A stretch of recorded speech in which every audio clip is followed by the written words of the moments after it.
De nuevo, bienvenidos a todos. Lo primero que les quería mostrar en la clase de hoy es un poco los archivos que tenemos distribuidos en el aula virtual. En este caso en particular tenemos no solo la guía, sino un par de archivitos más, por eso se los quería mostrar. El primero que vieron son las filminas del teórico que estuvieron usando hoy y su respectivo foro de consultas, y el breve cuestionario. Los primeros tres archivos que están viendo en pantalla corresponden al teórico, y respecto al práctico tienen estos cuatro archivos o actividades. El balance macroscópico de energía práctico también lo vieron hoy. Son estas filminas que en un segundito que me conecté vi que estaban mostrando, que hablan más o menos, dan un par de ejemplos y muestran cómo es el proceder paso a paso para resolver estos ejercicios. Están buenísimas, muy bien organizadas, tienen la posibilidad de ir viendo a qué archivo se refiere o hace referencia cada una, pero una vez que ya tienen más o menos la idea, si lo que necesitan es un repaso rápido, disponen de este PDF que es metodología de resolución, que son esas filminas impresas. Obviamente, para que no haya superposición de imágenes y todo ese tipo de problemas, no incluye a lo que son las copias, sino que solamente tiene la filmina, no las imágenes incrustadas, llamémosle. Así que a mí en particular me resulta bastante práctico este archivo. Es un archivo que también tiene su tiempo, tiene sus años. El año pasado se actualizó, digamos, pero estos son archivos que ya vienen desde antes, son generados por el profe del teórico. Así que está muy buena la filmina esta para entender de qué se trata, y este PDF a modo de resumen y ver rápidamente, está bueno tenerlo a mano. Y después lo que es la guía en sí, fíjense que también tenemos dos PDFs a diferencia de las anteriores, y esto es que en la guía de trabajos prácticos número 7, esta que vemos acá arriba, vamos a tener los ejercicios y todo lo que sea tablas, gráficas y demás cuestiones necesarias para resolverlas. O sea, ese archivo que tengo resaltado en pantalla es exactamente el mismo que teníamos en todas las guías. Pero adicionalmente hay ejercicios que no es solamente describir, tengo un caño de 2 pulgadas de 150 metros de largo, sino que además tengo que ver cómo es físicamente mi instalación, porque de eso dependerá, por ejemplo, la diferencia de altura, dependerá la cantidad de codos, dependerá de si yo me posiciono en un tanque o sobre la cañería para realizar el cálculo, etc. Para ese tipo de casos tenemos este archivo esquemas de la guía número 7, que básicamente busca no inflar tanto. O sea, si metiéramos esto dentro de la otra guía, quedaría tediosa y difícil de leer, así que por eso se pusieron aparte, pero globalmente estos dos archivos van correlacionados. Si ustedes los suelen usar impresos, les recomiendo que los impriman a los dos, y si lo usan en digitales, al menos ténganlos a los dos descargados y a los dos a mano, debido a que los enunciados de esta guía, en la mayoría de los casos, no en todos, pero en muchos casos, vamos a tener que venirnos a este archivo esquemas guía número 7 y verificar de qué estamos hablando. Yo ya los tengo descargados, no los quiero descargar de nuevo, pero los voy a abrir para mostrárselos.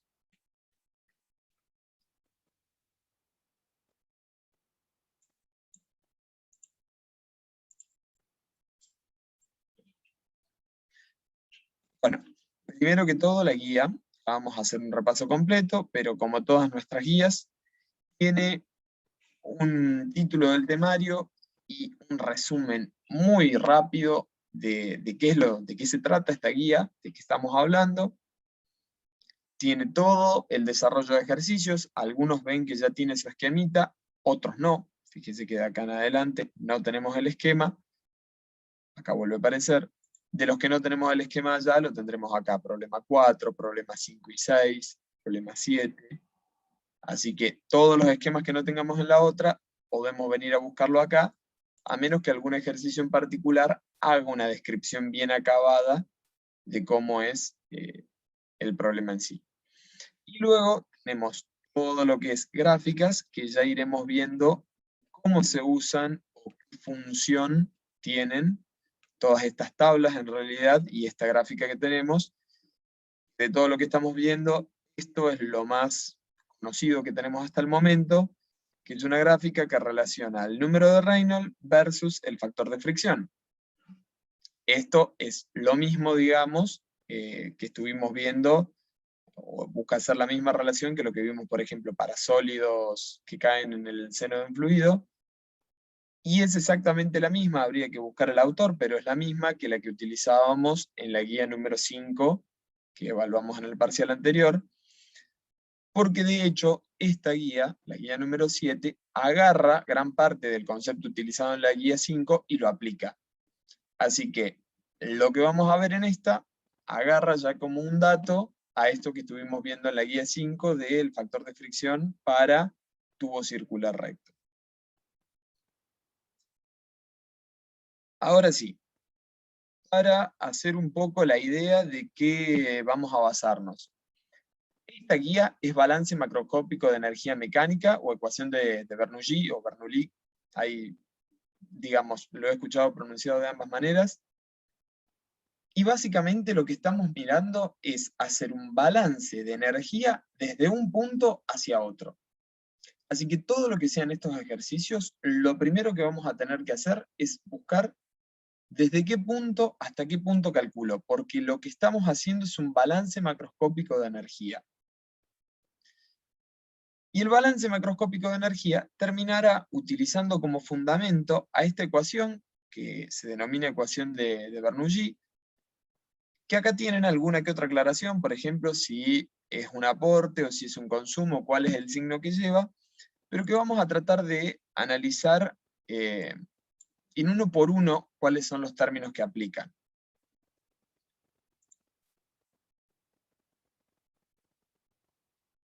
Me preguntan si esta guía la terminamos la semana que viene o mañana. Esto lo comenté antes, es una guía bastante larga y que no la vamos a terminar mañana, sino que nos va a insumir todo mañana y gran parte de la semana que viene, si no es la semana que viene completa. Yo en la guía pasada en algún momento les comenté que la guía número 6 era la que más me gustaba. Sinceramente me divierte, llamémosle esa guía. Esa era la que más me gustaba, esta creo que es una de las más importantes que tenemos. Así que, digamos, en nivel de importancia, por más de que a mí me guste más la otra, esta es una de las que más foco tenemos que hacer porque se basa en todo lo que será diseño de sistema para calcular la bomba, digamos, necesaria para un sistema. Profe, ¿y en el parcial que viene entra guía 6, guía 7 y alguna más? No, guía 6 y guía 7, solamente esas dos, no entra ninguna adicional, debido a que a partir de la guía 8 ya entramos en transferencia de calor. Ya nos vamos a un tema totalmente distinto. Habíamos dicho que fenómenos de transporte se basa globalmente en 3 ramas: transferencia de cantidad de movimiento, transferencia de calor y transferencia de masa. Hasta ahora venimos en la primera rama, luego entraremos a transferencia de calor, y lo que es transferencia de masa se va a ver algo teórico, un poco conceptual, no vamos a profundizar en lo que es en la parte práctica, pero bueno, la guía 6 y la guía 7 son las últimas que nos quedan de transferencia de cantidad de movimiento, así que el parcial se va a basar en esas dos.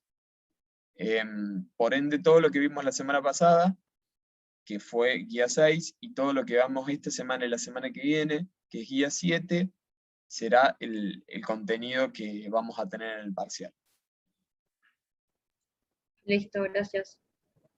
Respecto a la fecha, no está definido. Mi idea era al menos esperar hasta mañana para ver cómo avanzamos, pero mi idea, como para que lo vayan teniendo en cuenta, no sé si ven mi calendario ahí en pantalla, supongo que sí, sería, es probable, digamos, que el parcial caiga la semana del lunes 4. Esto sería jueves 7 o viernes 8, y entiendo que el viernes 8 es feriado.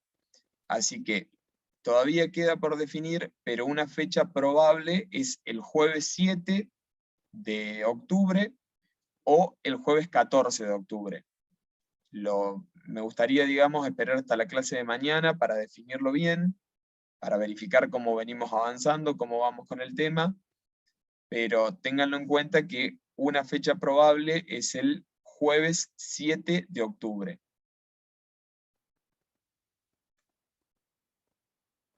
Ya que estamos, les consulto. Hasta ahora no tienen nada para ese jueves, ¿verdad?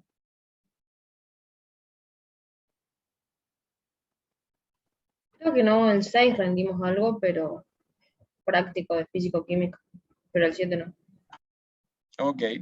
Bueno, lo vamos a ir viendo. A mí me gustaría, insisto, esperar hasta mañana, o sea, probablemente ver la clase de mañana, ver hasta dónde llegamos, y con eso hacer una proyección un poco más clara de si se puede evaluar el 7 o si pasa para el 14. Lamentablemente el hecho de que se nos haya anulado el viernes 8 nos complica bastante. Acostumbramos a hacer una clase de consulta el día anterior, que no tendríamos la posibilidad, a menos que la hagamos fuera de horario, que si ustedes están de acuerdo, la podemos coordinar fuera del horario de la cátedra, por ejemplo, para el miércoles 6, aunque si están rindiendo físico-química probablemente no me den mucha bolilla, pero lo definiremos, digamos, en lo posible este fin de semana, quizás ya definamos la fecha, puede ser jueves 7 o jueves 14. Bueno, ahora sí, aprovechando que no nos queda mucho tiempo, tenemos unos 30 minutos, quiero mostrarles, aunque sea, para que tengamos a mano cuáles son nuestras ecuaciones.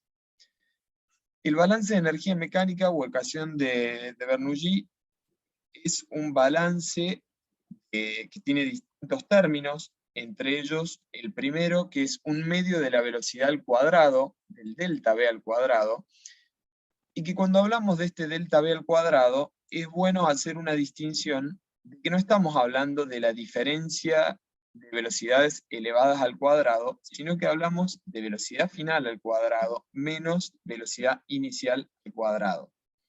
Es decir, no es delta v elevado al cuadrado, sino que es el delta de la velocidad al cuadrado. ¿Se entiende? Es velocidad final al cuadrado menos velocidad inicial al cuadrado. Ya veremos qué son estas velocidades. Así que tiene un término que lo compone debido a la diferencia de velocidad, un término que lo compone debido a la diferencia de altura, un término debido a la diferencia de presión, que surgía de la energía libre de Gibbs, un término al que llamamos W, que veremos que es la energía mecánica por unidad de masa, y un término por fricción. Esto es un término de pérdidas por fricción. Y algo más, además de esta ecuación, que necesitamos para poder resolver esto, es ponernos de acuerdo con un criterio de signos, con una convención de signos. Particularmente para fenómenos de transporte, la convención que adoptamos es que si un término es positivo, es un consumo. Y vamos a ir en un ejemplo de esto para que se entienda de que si bien es una convención que tomamos y que se puede tomar al revés, en general es una convención razonable. ¿Qué quiero decir con esto?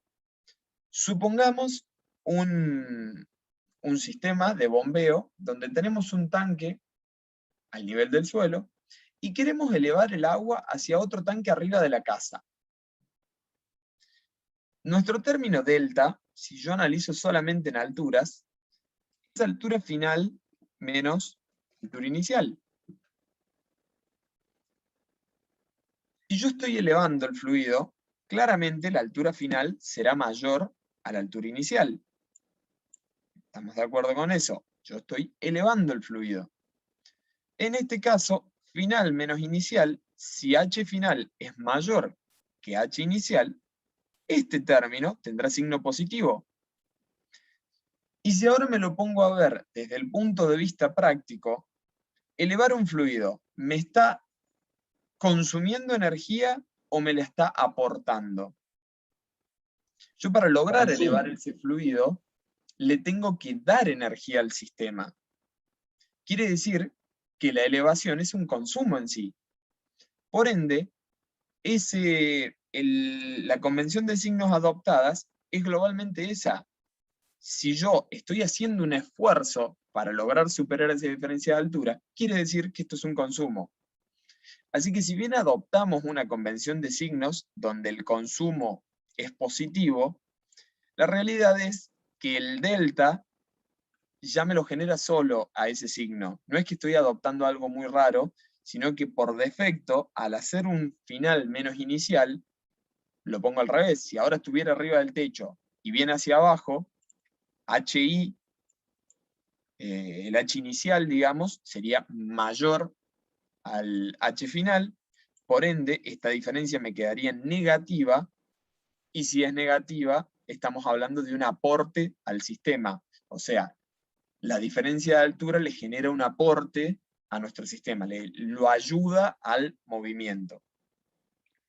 Así que tenemos la ecuación de Bernoulli y tenemos una convención de signos que dice que el aporte es negativo y que el consumo es positivo, y ya con eso también nos queda definido por defecto el símbolo que tomarán las pérdidas por fricción, que necesariamente una pérdida por fricción es un consumo, porque yo sí o sí tendré que aplicarle potencia al sistema o consumirla desde algún lado en forma de fricción. Esto pasa en cualquier lado. Por ejemplo, si estamos yendo en bicicleta, nosotros tendremos que superar la fricción entre los pedales y el eje, entre el eje y la corona, entre la corona y la cadena, entre las ruedas y el piso. Serán una sumatoria de fricciones que nosotros tenemos que superar. Bueno, esas pérdidas por fricción siempre se van a oponer al movimiento, y por ende siempre van a ser un consumo y siempre van a ser positivas.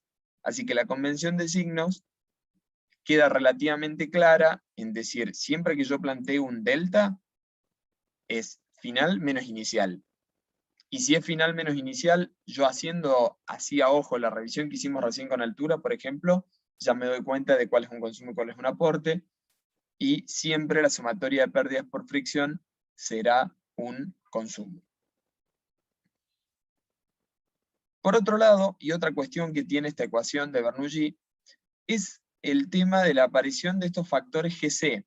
Habíamos dicho que GC eran los factores de conversión para los sistemas mixtos. Estos sistemas donde definían tres magnitudes fundamentales, y además una cuarta, que era la fuerza. Es decir, en todo sistema la fuerza es igual a masa por aceleración, pero si nosotros queríamos hacer una correlación dimensionalmente en estos sistemas, de un lado tendríamos, por ejemplo, kilogramos por metro sobre segundos al cuadrado, igual a kilogramo fuerza, lo cual no es estrictamente igual. Y ahí aparecía este GC, que simplemente es un factor de conversión, pero que busca armonizar este sistema y que hará una conversión entre kilogramo fuerza y newton. Particularmente el GC lo pueden usar o no en función de si hace falta o no. ¿Qué quiero decir con esto? Si nosotros tenemos un dato, por ejemplo, la sumatoria de pérdidas por fricción, en unidades del sistema mixto, ya veremos bien cuáles son las unidades, pero sería algo como libra-fuerza por segundo sobre libra, necesitaremos usar el GC para armonizarlo y llevarlo a un sistema inglés clásico, sin esta libra-fuerza en el medio. Ahora, si nuestro dato está, por ejemplo, en metros cuadrados sobre segundos al cuadrado, ya nos acostumbraremos un poco más a las unidades que maneja esto, no es necesario que usemos el GC. Es decir, el GC busca armonizar los sistemas mixtos, pero si nosotros tenemos todos nuestros datos en un sistema de unidades normal o clásico, no es necesario que tengamos en cuenta este término. Así que el uso de este término lo pueden aplicar si quieren o no. La realidad es que simplemente funciona para hacer una conversión de unidades entre el sistema mixto y el sistema común, pero si nosotros tenemos datos, por ejemplo, en el sistema internacional, eliminaremos el GC de todo lugar donde aparezca.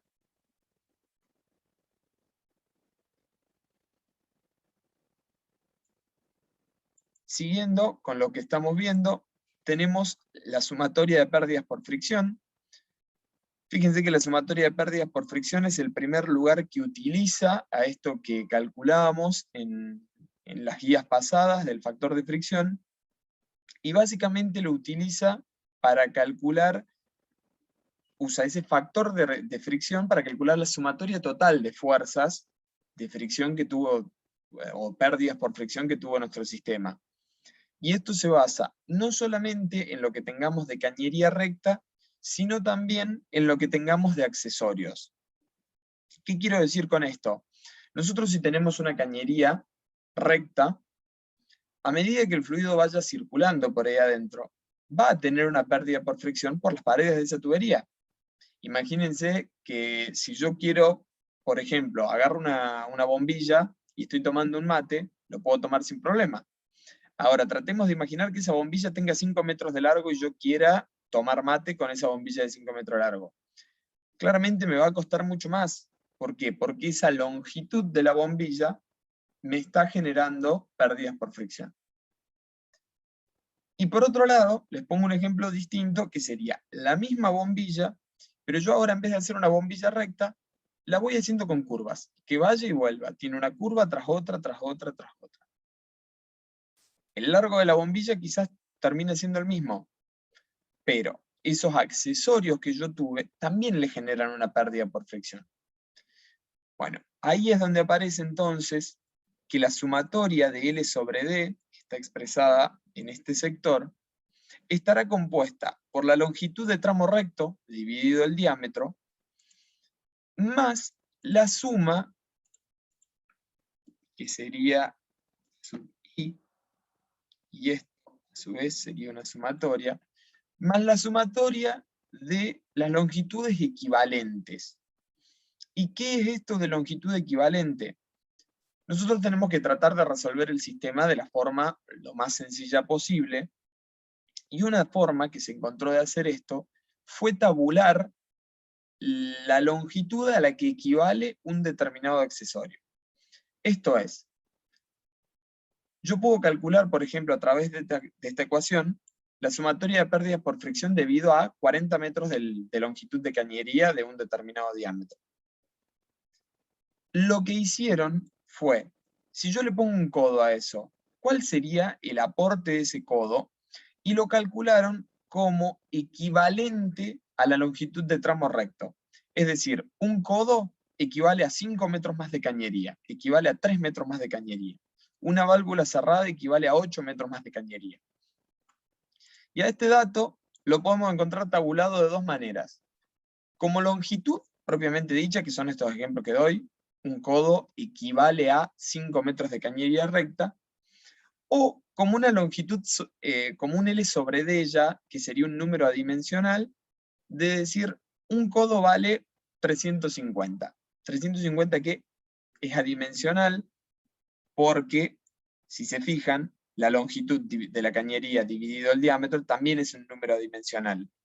Las dimensiones de esta ecuación la da la velocidad al cuadrado, en tal caso la velocidad al cuadrado sobre GC, así que este factor o esta sumatoria es adimensional, pero bueno, a tener en cuenta que las longitudes equivalentes pueden venir tabuladas como L sobre D, o como L, propiamente dicho, donde habrá que dividir por el diámetro de la cañería en esa sección.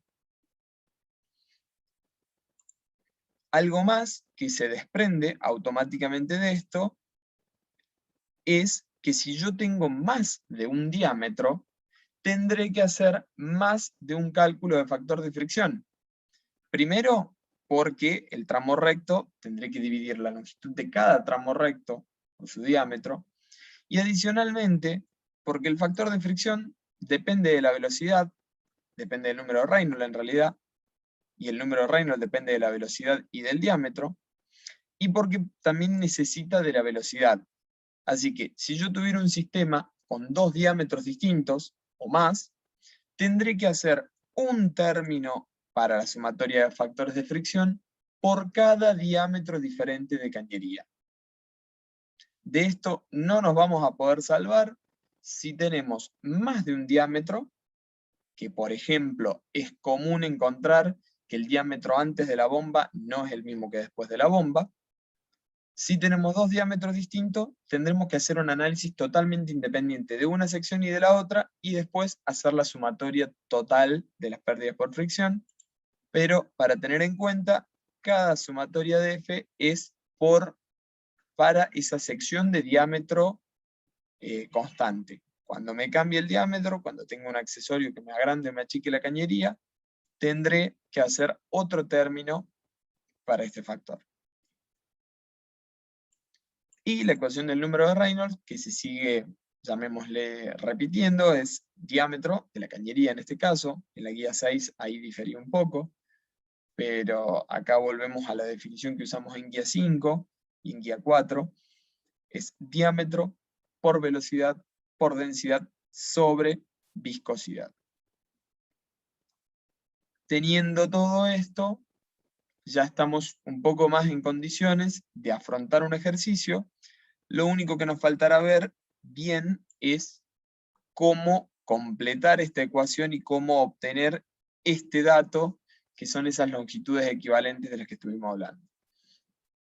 Pero antes de continuar, me pareció importante agregar algo que nos unifique un poco nuestra materia con las que siguen. La ecuación de Bernoulli, nosotros la mostramos de esta manera y llegaron con el teórico a este desarrollo.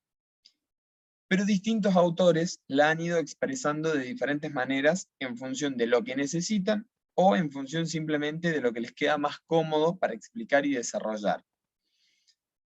¿Qué quiero decir con esto? La ecuación va a seguir siendo un balance macroscópico de energía mecánica, pero va a estar expresada de diferente manera.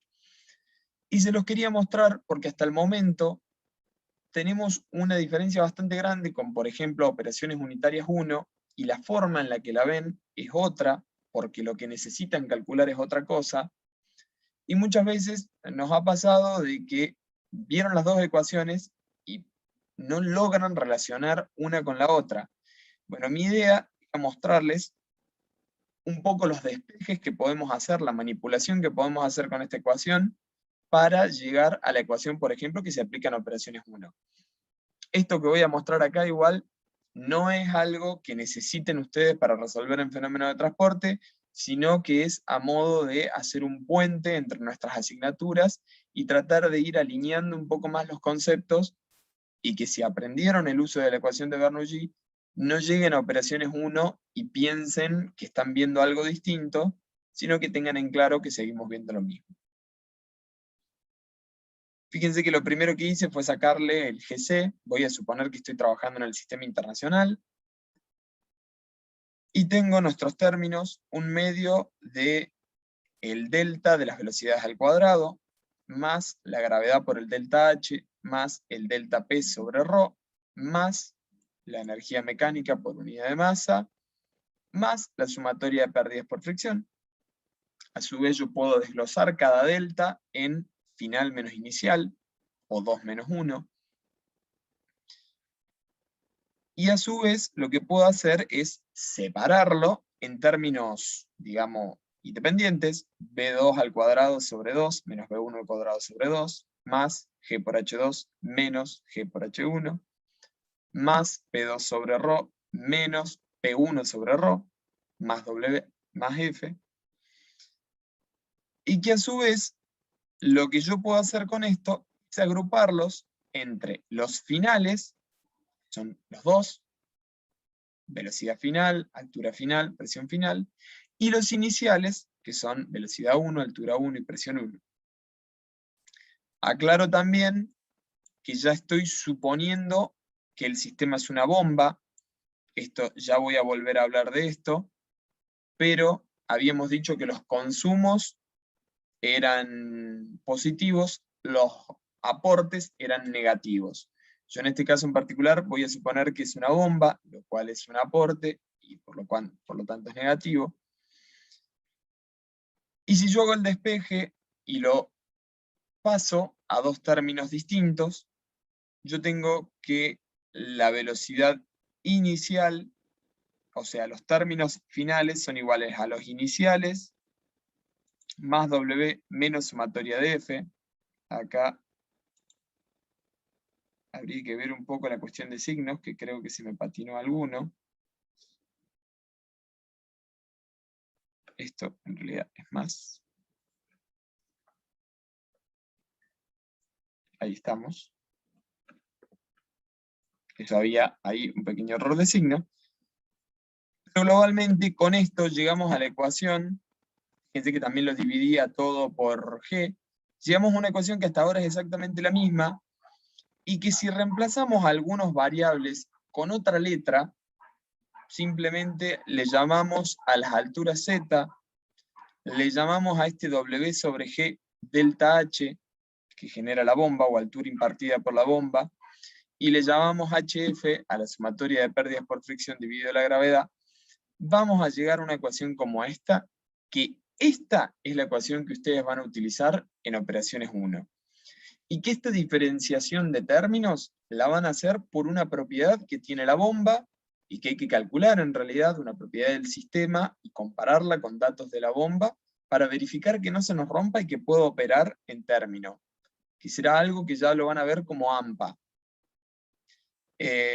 No es interés nuestro calcular un AMPA, no es interés nuestro verificar un AMPA, nosotros no necesitamos hacer esta diferenciación en términos, pero me pareció importante que vean que existen formas distintas de expresarla. En todo momento lo que fui haciendo es una conversión matemática, y en tal caso ahora al último hice un cambio en la nomenclatura de las variables, y con eso llego a una ecuación que es totalmente equivalente a la nuestra, pero que es la que van a utilizar ustedes en operaciones unitarias 1.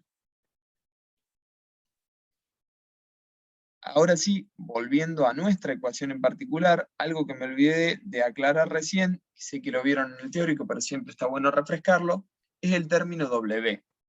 El término W puede ser un aporte o puede ser un consumo. Vimos, por ejemplo, que las pérdidas por fricción sí o sí son un consumo, pero el término W no necesariamente responde de esta manera, y el término W puede ser un aporte cuando es, por ejemplo, una bomba. Yo le entrego energía al sistema para, por ejemplo, elevar un fluido o enviarlo lejos, pero puede ser también un consumo, por ejemplo, en una turbina. Un ejemplo clarísimo de esto son las centrales hidroeléctricas. En una central hidroeléctrica yo acumulo agua, una columna de agua muy grande con un dique o con una represa, a esa agua la hago circular a través de una turbina, y esa turbina está absorbiendo parte de la energía y la está usando para convertirla en energía eléctrica. Ahí, respecto a mi sistema, la turbina es un consumo, y en ese caso en particular el signo será positivo. Si no, si estamos hablando de un aporte, que es decir, sería una bomba, el signo de W será negativo. Así que el signo de W es el único que tenemos que tener cuidado, que será más o menos en función de qué tipo de sistema sea.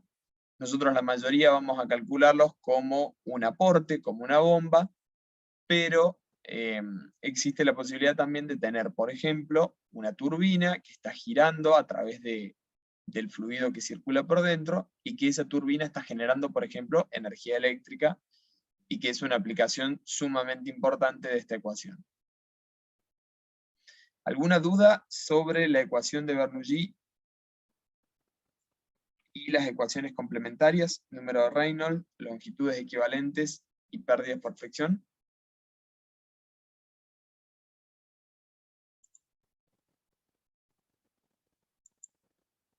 Perfecto. Entonces ahora sí vamos a ver globalmente de qué están compuestas o cuáles son las gráficas o herramientas que nos ofrece nuestra guía. Ustedes vieron en la exposición del profe del teórico todas estas filminas que les dije que tenían perfectamente resumidas, y que explican, por ejemplo, cómo calculamos el factor de fricción. Para calcular el factor de fricción dice que lo primero que necesitamos, si tenemos un diámetro nominal, es conseguir el diámetro interno real de esa cañería. Y dice que para hacer eso vamos a tener que ir al apéndice C6A. Si nos vamos a la guía de trabajos prácticos, medio al final, o estrictamente al final del todo, encontramos el apéndice C6A. Fíjense que en este dice que son dimensiones de tubo convencional de acero, bajo determinadas normas. Y fíjense que nos da un tamaño nominal del tubo en pulgadas. Pulgadas se puede abreviar como PLG o como IN, de inches en inglés. Tiene un diámetro externo, que no nos interesa mucho, y tiene un número de cédula, que esto es súper importante porque un caño, un tubo de acero, se define con estos dos datos: tamaño nominal y número de cédula. Siempre que hablemos de una cañería, tenemos que especificar esos dos datos, o en tal caso, aceptar como convención de que cuando no se especifica la cédula, estamos hablando de un cédula 40. Básicamente la cédula lo que representa es el espesor de pared. Mientras la cédula sea más grande, mayor será el espesor de pared del caño, pero digamos, se mide en forma de cédula porque es un proporcional al diámetro. Obviamente que no le vamos a hacer el mismo espesor de pared a un caño de media pulgada que a uno de 30 pulgadas, porque mientras más grande es el diámetro de la tubería, más espesor de pared necesita. Pero globalmente el número de cédula habla de cuál será su espesor de pared. Por ejemplo, si nos dicen que tenemos un caño de 2 pulgadas, cédula 40, tendremos que venir a 2 pulgadas de diámetro nominal, y ahora buscar entre estos dos cédula 40. La cédula 40 es este. Y nos quedan todos estos datos. Así que tenemos diámetro nominal en la primera, y en esta tercera columna, la cédula del mismo. Después lo que sigue es espesor de pared, que es un dato que en esta guía no nos interesa mucho. Y después lo que viene, y que sí es importante y sí nos interesa, es el diámetro interno, y que este será el dato clave en todo lo que es nuestra guía, que es, no me lo deja resaltar, que es este dato de acá. Particularmente nosotros vinimos a buscar este dato. Todos los demás son útiles y pueden ser interesantes, pero por ejemplo, el área de sección transversal del metal, o el área seccional interna, o la circunferencia, etc., son datos que podemos calcular. Por ejemplo, la sección transversal, de hecho, si no estamos trabajando en pulgadas, ni siquiera nos conviene tomar este dato, nos conviene calcularla como pi por radio al cuadrado, pero sí lo que necesitábamos era determinar el diámetro exacto interior de nuestra tubería, y lo hacemos a partir de esto: tamaño nominal, número de cédula, y entramos a buscar cuál es el diámetro interno de nuestra tubería. Con eso llegamos al diámetro real. Suponiendo, por ejemplo, que es un ejercicio donde tenemos el caudal y la sección transversal nos darán la velocidad. Con la velocidad tenemos el número de Rayleigh. Otro dato, además, que necesitamos para llegar a la figura 6.9, que esto es la gráfica de fricción versus Reynolds, es la rugosidad relativa. Y la rugosidad relativa sale de otro apéndice, que es el C1. Si lo venimos a buscar acá, el C1, fíjense que es este, la primera hojita que tenemos. C1, rugosidad relativa en función del diámetro para tubos de varios materiales. Nos ponemos a inspeccionar un poquito de qué se trata. La gráfica nos dice que están pulgadas, y nos da rugosidades, esto es epsilon solamente, para distintos materiales como por ejemplo tubo estirado, acero comercial, hierro colado, duelas de madera, concreto, acero remachado, concreto de nuevo, son dos tipos de concreto distintos, tira algunas intermedias como hierro galvanizado y hierro colado, y acero remachado. Fíjense entonces que si esto es epsilon, no es epsilon sobre D, sino epsilon, nosotros no estamos hablando de una rugosidad relativa, sino de una rugosidad absoluta. Estas rugosidades están expresadas en pulgadas, por más de que abajo no lo digan. La rugosidad relativa en esta tabla se lee acá. ¿Lo ven? Todo este eje, el eje de las I, es el eje de rugosidad relativa, y la forma de entrar en esta gráfica será a través del diámetro del tubo y del material. Por ejemplo, si tengo un tubo de 10 pulgadas de acero comercial, tendré que llegar hasta la intersección de 10 pulgadas, un acero comercial, y de acá buscar cuál es el epsilon sobre D de mi sistema, que será 1.8 por 10 a la menos 3. Por 10 a la menos 4, perdón. Así que necesito no solo el diámetro, sino además el tipo de material con el que estoy trabajando. En general van a ver que usamos mucho lo que es acero comercial. Ahora sí, tengo el número Reynolds, tengo la rugosidad relativa, puedo entrar a la figura 6.9, que no tengo mucho para hablar al respecto, porque la hemos usado ya suficientes veces como para saber cómo funciona. Entramos con el número de Reynolds, vamos al corte con nuestra rugosidad relativa, y de ahí calculamos el factor de fricción. Lo que nos queda ahora, tenemos totalmente resuelto esto, es el cálculo de la sumatoria de L sobre D, que para esto se usarán todos los otros anexos que presenta nuestra guía. Nuestra guía tiene varios anexos o apéndices, el C2C, C2D, C2B y el C2 propiamente dicho. Todos ellos nos darán la información necesaria para calcular las longitudes equivalentes de los accesorios. No llegamos a verlos ahora, nos quedan 2 minutos y no les quiero invadir su tiempo. Además hoy tuvieron un recreo muy corto. Mañana vemos de qué se trata cada uno y cómo se usa.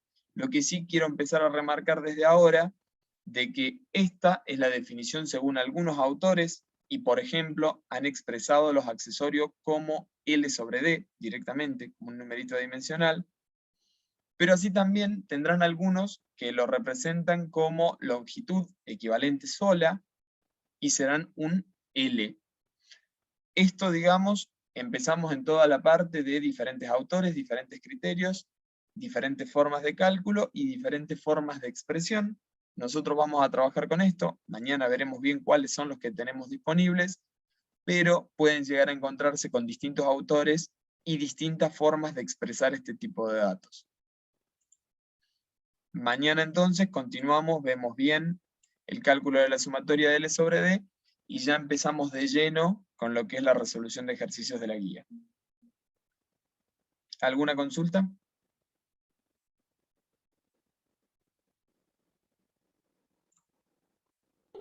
No, profe. Bueno, por mi parte entonces hemos terminado. Nos vemos mañana para arrancar de lleno lo que es la guía. Muchas gracias a todos. Chao, Chao, profe, profe, gracias. gracias. Chao, profe. Gracias.